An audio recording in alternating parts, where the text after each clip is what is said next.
Good day everyone. We are from Group 3B-1 are going to present our case study title of middle cerebral artery infarct with hemorrhagic transformation. So for the introduction, our patient names Mr. Ahmad Hassan bin Zainuddin is a Muslim, 65 years old, retired gentleman from Kota Samarahan. He has 4 children and he lives together with his family. He is admitted to neurosurgery HDU on 8th of November and he is diagnosed with middle cerebral artery infarct with hemorrhagic transformation. What makes his case interesting is because he shows good signs of curative progress where he was compliant to the treatment given and only experienced a little bit of bump during the process, such as diarrhea. However, as an overall, he is a living evidence on how an ischemic stroke can be cured and there is a life after stroke. On 4th November 2018, Mr. Ahmad Hassan has an alleged fall at home at around 3:30 p.m. Due to the fall, he has loss of his consciousness and there's bleeding coming out from his left ear with a laceration wound over the left temporal. Upon arrival ATD, Mr. Ahmad Hassan woke up with a short retrograde amnesia. His GCS dropped from 13/15, which is E3V4M6, to 9/15, which is E3V2M4 in ETD. He vomited twice his food content in ETD. A CT scan was done on 4th November 2018. The result of the CT scan showed right frontoparietal contusional bleeding. Another repeated CT scan showed right frontoparietal intraparenchymal bleeding and infarct around the area, which means there's a bleeding at that right middle cerebral artery and there's necrosis of the tissue supplied by the right middle cerebral artery. Thus, Mr. Ahmad Hassan is diagnosed with right middle cerebral artery MCA infarct with hemorrhagic transformations.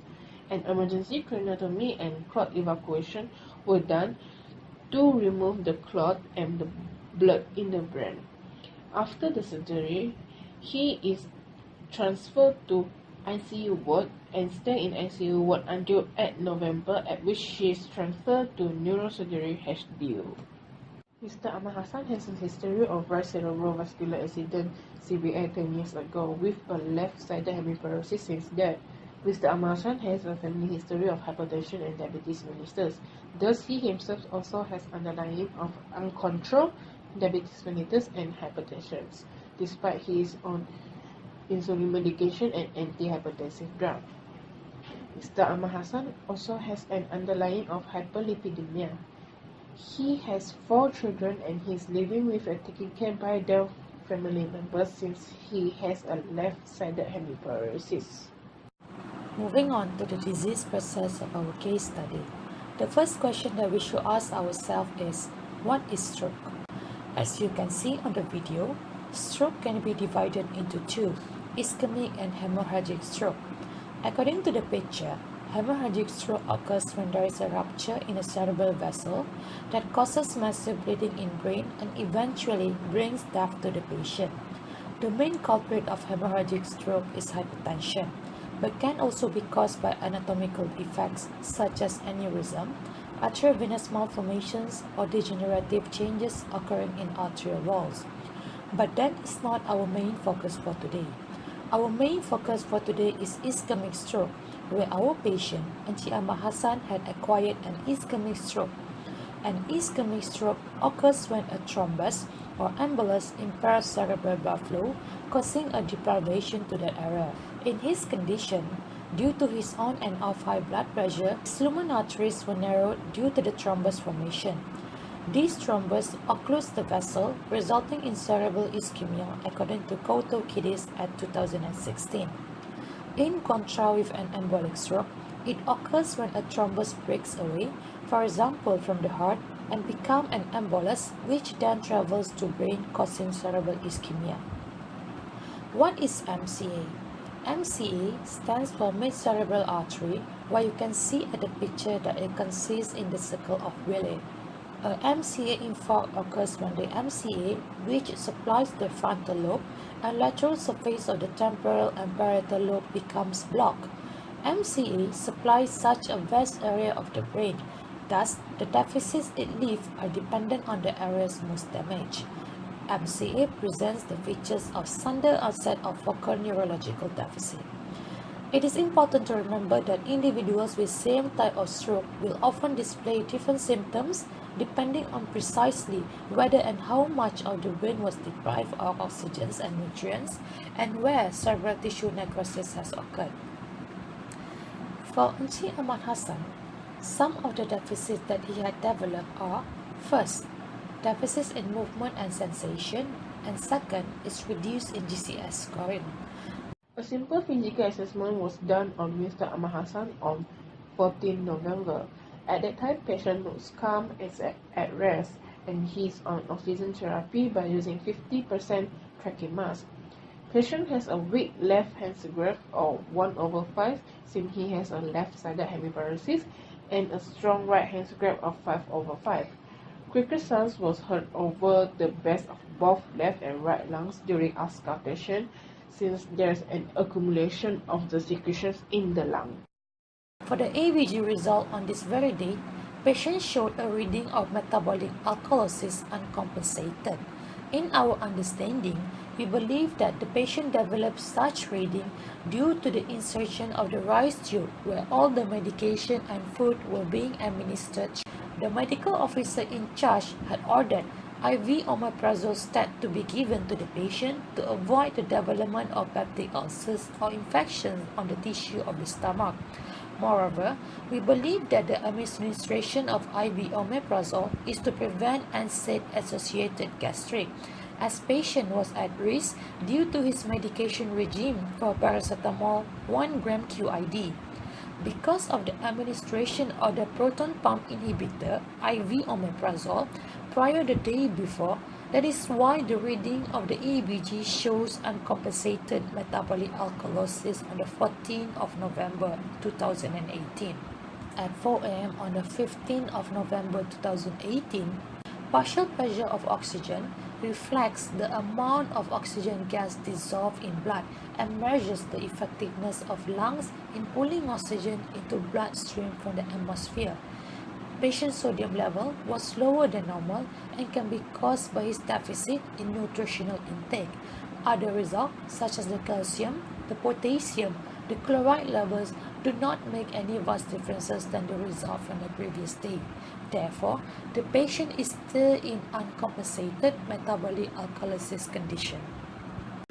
Patient had done ECG on the 14th November 2018 and the reading shows sinus rhythm with heart rate of 84 beats per minute. However, his ECG reading shows a slight deviation for ST wave, proving that he has ischemia before.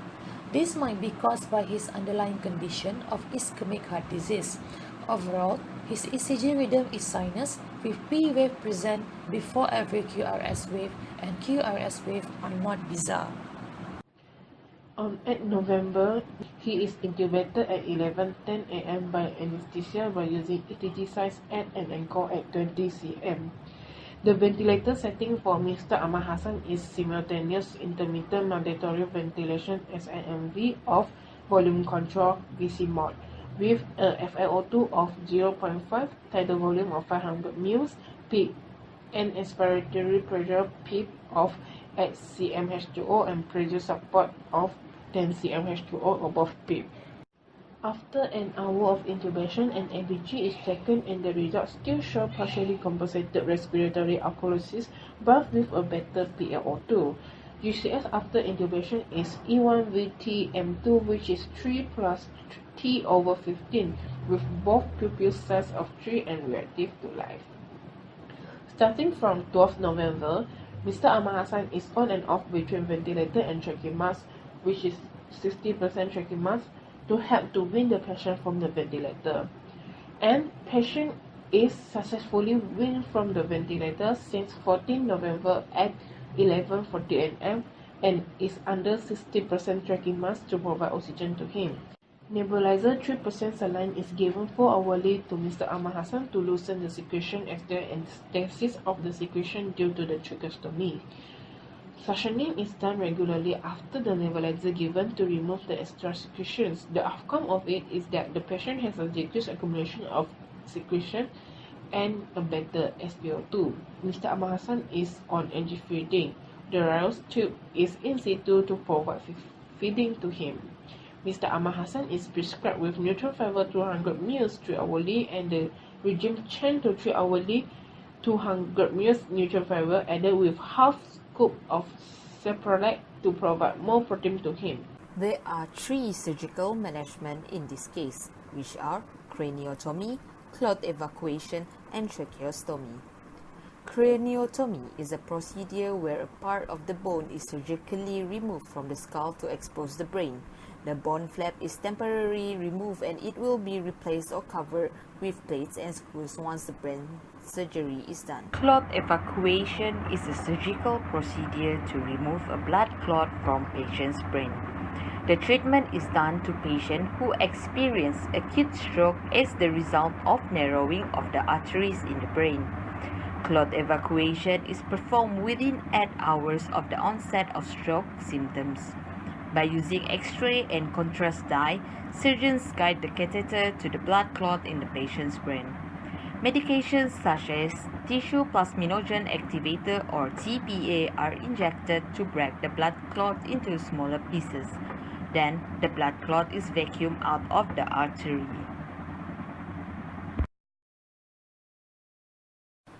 Tracheostomy is a surgical procedure to create an opening through the front of the neck and into the windpipe. It provides an air passage to help patients to breathe when there is an obstruction or the breathing passage is impaired. Tracheostomy is done when the patient requires the use of ventilator for an extended period more than 1 or 2 weeks, blockage or narrowing of the airway, paralysis and neurological problems that makes the patient have difficulty to cough up secretions from the throat and require direct suctioning of the trachea to clean the airway. These are the medication for Mr. Ahmad Hassan. Subcutaneous insulatard. Insulated insulin is an intermediate-acting insulin and it contains a type of insulin which is isophane insulin. The function of this medication is to control the blood glucose throughout the day. The onset is within 1 to 2 hours and the effects last for 16 to 24 hours. Tablet metoprolol 100 mg. This medication is used to treat hypertension, chest pain, which is angina, and heart problems. The group is beta blocker, tablet amlodipine 10 mg. The medication is used to treat hypertension and relieve chest pain, which is angina. The group of this medication is calcium channel blocker, tablet enalapril 50 mg. It is used to treat hypertension and congestive heart failure. The group of this medication is ACE inhibitors. It increases the blood and oxygen supply to the heart and lower the blood pressure. Tablet paracetamol 1 gram. It is to treat mild to moderate pain and to relieve fever. It is an analgesic and antipyretic drug. Tablet metformin 1 gram. It is to use to treat diabetes. The group is biguanides and it decreases liver glucose production, decreased GI glucose absorption and increased target cell insulin sensitivity. Capsule phenytoin 330 mg. It is used to control certain type of seizure and to treat and prevent seizure to happen before, during or after the surgery to the brain or nervous system.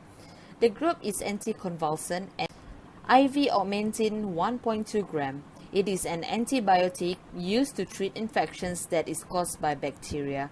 It is also used in major surgery to prevent infection. The group is penicillin, oral rehydration solution, ORS. It is helped to replace the fluid loss due to diarrhea and vomiting. Chlorhexidine gluconate mouthwash 15 ml. It is used to treat gingivitis that cause red, swollen, and easily bleeding gum. The group is antimicrobial. Now, we will discuss the nursing care plan for this patient. we focus on ineffective airway clearance related to thick sputum secondary to tracheostomy, as evident by patient is restlessness, produce excessive secretion, and wheezing sound is heard during auscultation. Our goals: within an hour, patient will be able to maintain the patent airway by clear open airway as evident by normal SpO2 reading, which is 95 to 100%. For the objective data, patient SpO2 level is 92%, presence of wheezing sound, inspiratory crackles with diminished sound, production of secretion from tracheostomy and oral, and ineffective cough. Interventions: first, we need to monitor rate, rhythm, depth, and effort of respirations to provide a basis for evaluating adequacy ventilation. We also need to auscultate the lung for the presence of the normal or adventitious breath sound to indicate any obstructed airway and need of suctioning. Administer respiratory therapy treatments such as nebulizers 3% saline to open constricted airway and liquefy the secretion. Perform suctioning and monitor patient SpO2 level and vital sign to decrease the secretion in trachea and to notify the reduction of oxygen. We also need to note the changes of SpO2 level, tidal volume, and changes in arterial blood gases values to evaluate the status of oxygenation, ventilation, and acid-base balance. Elevate the head of bed 30 to 40 degrees to allow a more effective cough and to relieve the dyspnea. Turn the patient every 2 hours to mobilize the secretion. Perform oral care to promote the patient comfort. For the evaluation, after an hour, patient is able to maintain the patent airway by clear, open airways as evident by normal SpO2 reading 95 to 100%. Nursing diagnosis for impaired skin integrity related to pressure ulcer secondary to stroke and lower limbs weakness as evidenced by partial thickness of skin loss involving epidermis and dermis. The goal is patient's wound decreases in size and severity and increases in granulation tissue within 3 days. The objective data is skin loss involving epidermis and dermis. The wound area is warm, have redness and swollen, and it is an open wound. The subjective data is patient shows painful face reaction during dressing. The nursing action is to assess the characteristic of the wound, including the color, size, odor, and drainage. It is to identify the severity of the wound. Keep an aseptic technique during dressing. It is to reduce the risk of infection. Use a suitable wound products such as hydrocolloid dressing to reduce further skin breakdown due to friction. Encourage a high protein diet that meets nutritional needs because it can promote healing for the pressure ulcers. Positioning the patient every 2 hourly to encourage blood flow and prevent pressure ulcers worsening. And lastly, administer antibiotic as prescribed such as Augmentin 1.2 gram TDS through intravenous to reduce the risk of infection, especially infection of the skin due to pressure ulcers. The evaluation is patient's wound decrease in size and severity and it increase in granulation tissues after 3 days.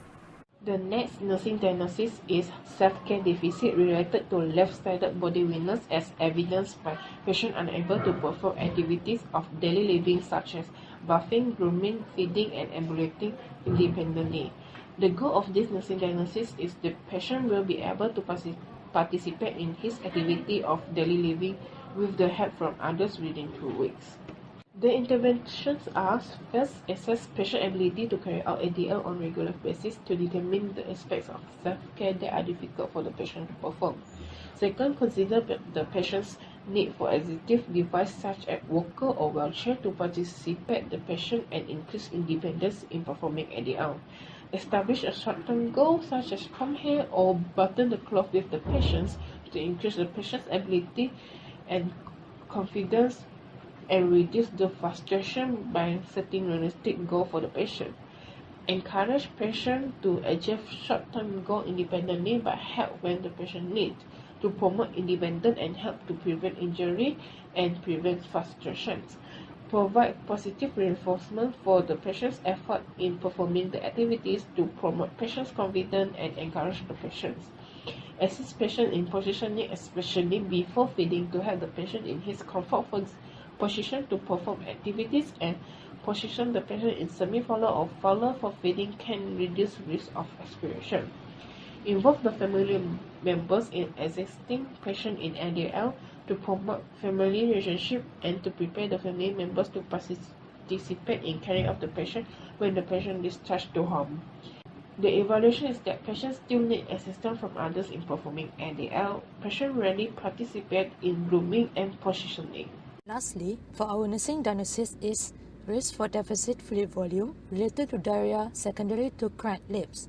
Our goal is patient will maintain fluid volume at a functional level as evidenced by stable vital signs, good skin turgor, good capillary refill, moist mucous membranes, and adequate urinary output after being discharged. Our objective data are patient's lips are cracked, patients pass motion with watery stool for 2 times in a shift, sodium lab result of 130.8 millimole per liter.